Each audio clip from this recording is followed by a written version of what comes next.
Reimaginando Tutancâmon como um guerreiro. Pesquisas recentes contradizem a imagem do menino rei egípcio como um faraó frágil e doente.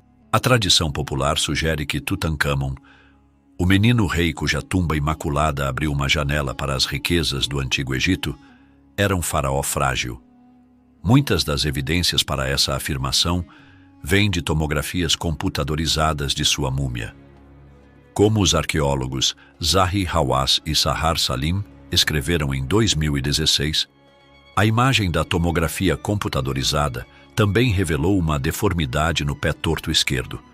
Com tal deformidade no pé esquerdo, o rei teria caminhado sobre o tornozelo ou na lateral do pé. Na época, a avaliação de Hawass e Salim foi uma surpresa para alguns na área.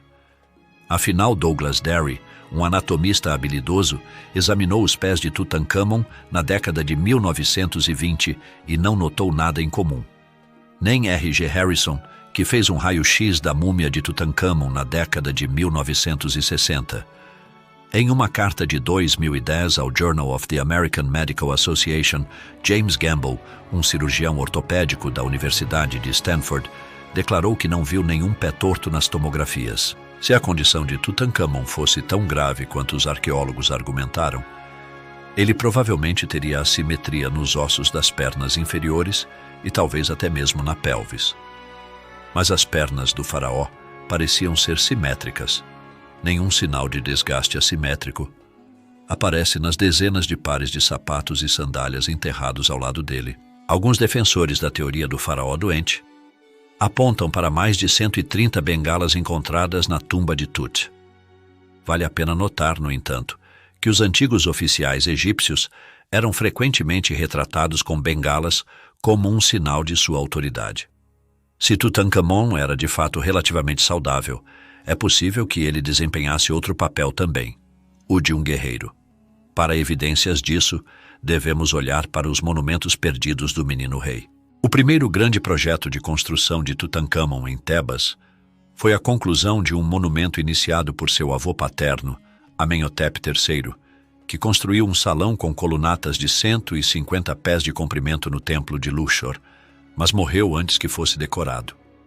Quando o filho de Amenhotep, Akhenaton, se tornou rei, ele baniu os deuses do Egito e se mudou para Amarna, deixando as colunas e paredes de Luxor nuas por mais de uma década. Quando Tutancâmon sucedeu Akhenaton, o menino rei retornou a Tebas e foi aconselhado a completar a decoração do salão para mostrar que ele era como seu avô e não como seu pai, e que devolveria ao povo sua religião. Tutancâmon decorou o salão da colunata com cenas do mais glorioso dos festivais de Tebas, o festival de Opet.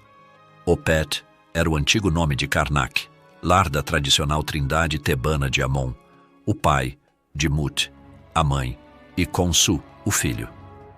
Na abertura do festival, estátuas dos três deuses eram retiradas de seus santuários no templo de Karnak, colocadas em navios divinos conhecidos como barcas e enviadas a 1,5 milha ao longo do Nilo até o templo de Luxor, onde permaneciam por uma semana de celebrações. As decorações mostram detalhes maravilhosos da procissão alegre de Karnak a Luxor e de volta no final do festival.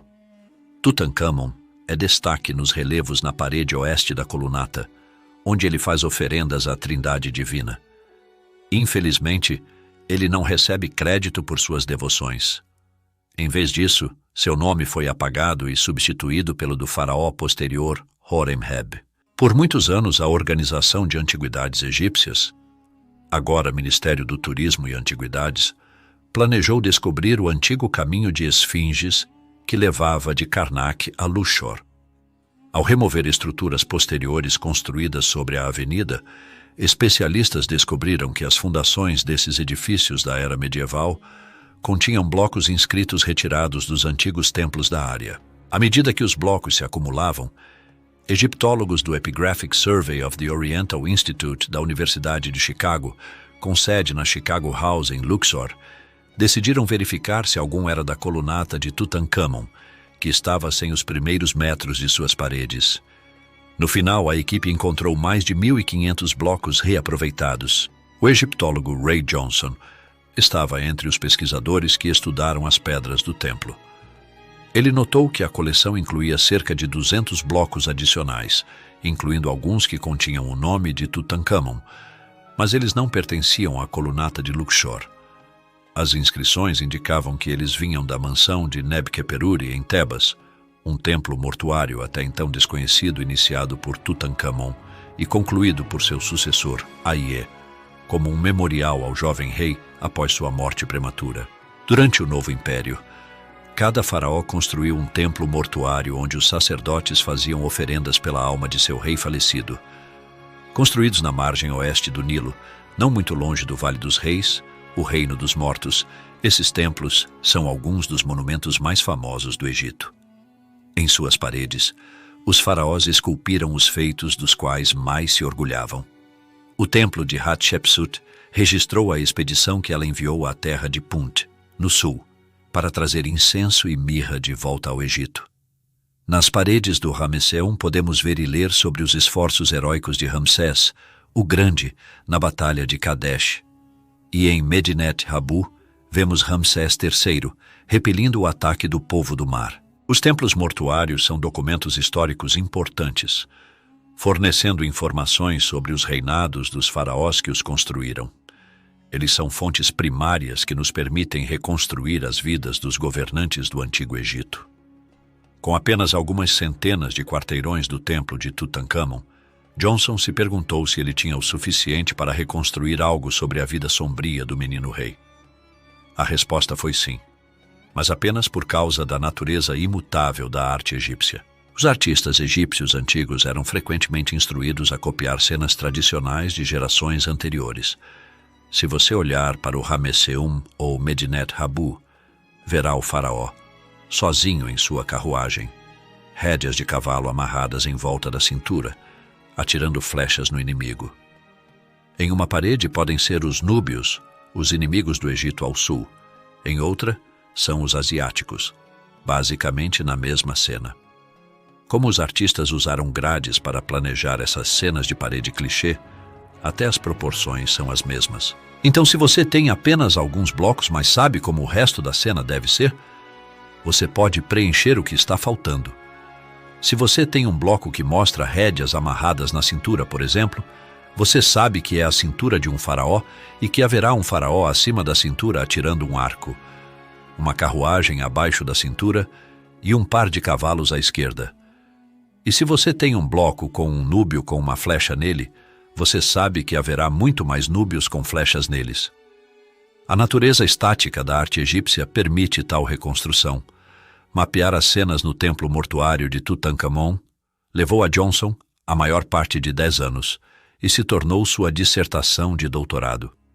Ele percebeu que os blocos retratavam duas cenas de batalha, uma em que Tutankhamon e uma divisão de cocheiros atacam um forte sírio e uma mostrando o jovem faraó derrotando os núbios. Além de enfatizar a habilidade de Tutankhamon como guerreiro, a reconstrução é importante para entender o desenvolvimento da cena de batalha padrão. Anteriormente, as cenas de batalha eram geralmente consideradas um desenvolvimento da 19ª dinastia, que seguiu a de Tutankhamon. A reconstrução de Johnson mostrou que o reinado de Tutankhamon desempenhou um papel significativo no desenvolvimento. Vindo depois do período de Amarna, quando Akhenaton permitiu o florescimento de uma nova expressão artística, talvez não seja surpreendente que os artistas de Tutankhamon tenham retido um pouco desse espírito. Como Johnson escreveu em 2009, o estilo de escultura do reinado de Tutankhamon é fácil de reconhecer, pois combina o naturalismo do período de Amarna com o estilo de escultura tradicional de seus predecessores Tutmésidas. Como resultado, as cenas de Tutankhamon exibem uma vivacidade e energia que as diferenciam da decoração do templo antes e depois do final da 18ª dinastia. Os artistas de Tutankhamon quase certamente contribuíram para o desenvolvimento do gênero de cena de batalha, mas eles também introduziram alguns detalhes únicos não vistos em outras obras.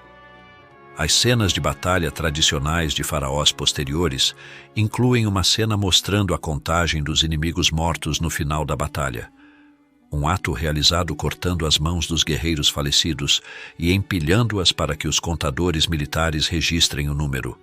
Na cena de batalha síria de Tutankhamon, os soldados são mostrados com várias mãos espetadas em suas lanças. Outra área de diferença nas cenas de guerra de Tutankhamon envolve a viagem para casa após a vitória.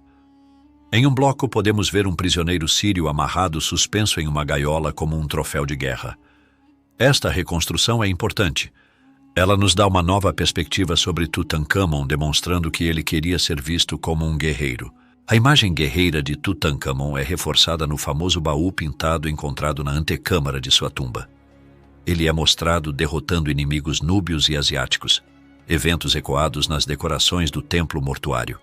Claro, só porque o faraó queria ser mostrado em batalha não significa que ele realmente estava lá, mas é uma possibilidade distinta.